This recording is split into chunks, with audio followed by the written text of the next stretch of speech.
Казанда бүтін елден медицина югары уку йортлары студентлары җыелды. Алар авыруларга ашыгыч һәм хирургик ярдәм күрсәтү буенча 5-нче Бөтен Россия олимпиадасында катнашты. Сәламәтлек саклау министрлыгы яшь белгечләргә фундаменталь медицина һәм биология институтында практик күнегүләр уздыруны ышанып тапшырды. Симуляция үзәгендә гадәттән тыш очракларга якынлашкан хәл. Коткаручы яшь табиблар тиз арада саклагыч халатлар киеп, зыян күрүчеләргә ярдәм күрсәтә башлый. Эшне бәяләү һәм мөмкин булган кимчелекләрне төзәтү өчен остазлар барлык хәрәкәтләрне дә күзәтеп тора.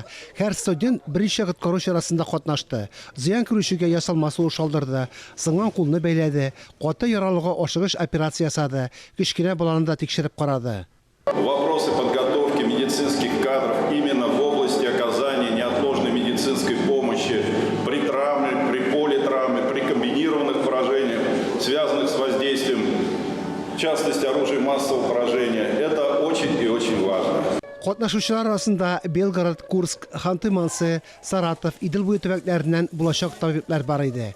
Үз төбәкләренә беренче ярдәм күрсәтү, хәтта атом хәрәкәтендә зыян күрүчеләргә булышу күнекмәләрен алып киттеләр. Понравилось тот факт, что все взаимосвязано. Олимпиада оештырулары бик ошады. Белемнәрне практик күнекмәләр белән ныгыту өчен барлык мөмкинлекләр дә бар иде. Уңайлы шартлар, заманча медицина җиһазлары булышты. Я уверен.